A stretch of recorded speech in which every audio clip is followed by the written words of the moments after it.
यानंतर आता बातमी आहे राजकीय वर्तुळातून। लोकसभेच्या 4 जूनच्या निकालाकडे आता सर्वांचंच लक्ष लागलेलं असतानाच महाराष्ट्रात विधानसभा निवडणुकीसाठी मोर्चे बांधणी सुरू झाली आहे।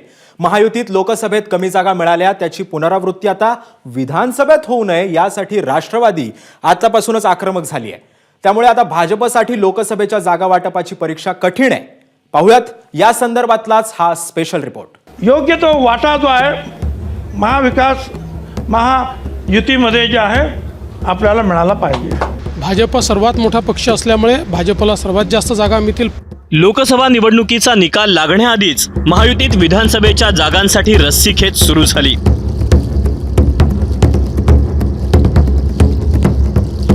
लोकसभेत मोठा काछाकूट केल्यानंतरही राष्ट्रवादीच्या वाटेला केवळ 5 जागा आल्या होत्या। तशी स्थिती ओढवायला नको असं राष्ट्रवादीला वाटतंय। म्हणूनच राष्ट्रवादीच्या नेत्यांनी आतापासूनच भाजपला दिलेल्या शब्दांची आठवण करून द्यायला सुरुवात केली। हे आमचे सगळे आपले आमदार 50-54 त्याचे 2-4 इकडे तिकडे गेले, बरोबर। योग्य तो वाटा जो आहे महाविकास महायुतीमध्ये जे आहे आपल्याला मिळाला पाहिजे। आपण आलो त्यावेळेला पण आपल्याला त्यांनी सांगितलं 80-90 आपल्याला जागा मिळतील। यावेळेला जी काय खटपट झाली ती खटपट पाहता पुढेही खटपट होता कामा नये। आम्हाला एवढ्या जागा मिळाल्या पाहिजेत हे त्यांना आपल्याला सांगावं लागेल।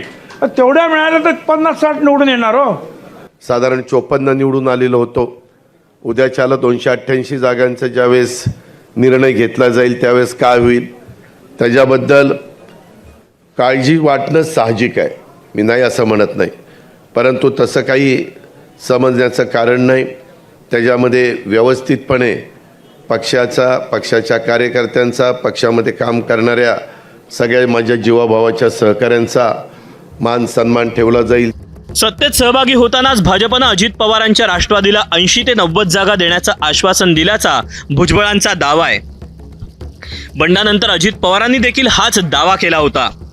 सध्या भाजपचे 105 आमदार आहेत। अजितदादांच्या राष्ट्रवादीचे 41 तर शिंदेंच्या शिवसेनेचे 40 आमदार आहेत।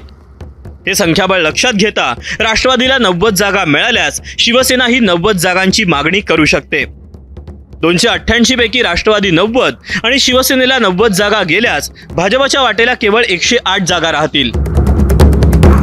महाराष्ट्रात सत्तेत येण्याची तयारी करणाऱ्या भाजपला एवढ्या कमी जागा लढवणं परवडणार नाही। म्हणूनच भाजप मोठा पक्ष असल्याची आठवण देवेंद्र फडणवीसांनी करून दिली। विधानसभेमध्ये कोणी किती जागा लढायच्या या संदर्भात तिन्ही पक्षाचे नेते एकत्रित बसतील, योग्य फॉर्म्युला ठरवतील आणि त्यानुसार तिन्ही पक्षांना जागा मिळतील।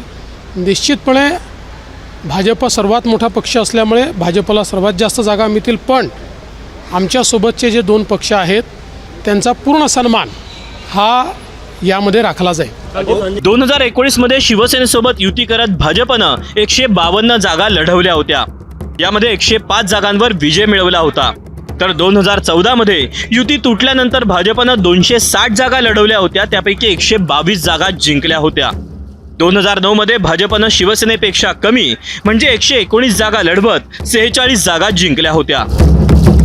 पूर्वी भाजपसोबत शिवसेना हा एकच मोठा पक्ष होता। आता महायुतीमध्ये वाटेकरी वाढलेत। त्यातच विधानसभा निवडणुकीआधी मनसेचाही महायुतीत समावेश झाल्यास भाजपच्या जागांची संख्या आणखी कमी होण्याची शक्यता आहे। त्यामुळे लोकसभेपेक्षाही विधानसभेत जागा वाटपाचा तिढा सोडवणं भाजपसाठी आव्हानात्मक ठरणार आहे। ब्युरो रिपोर्ट, एबीपी माझा।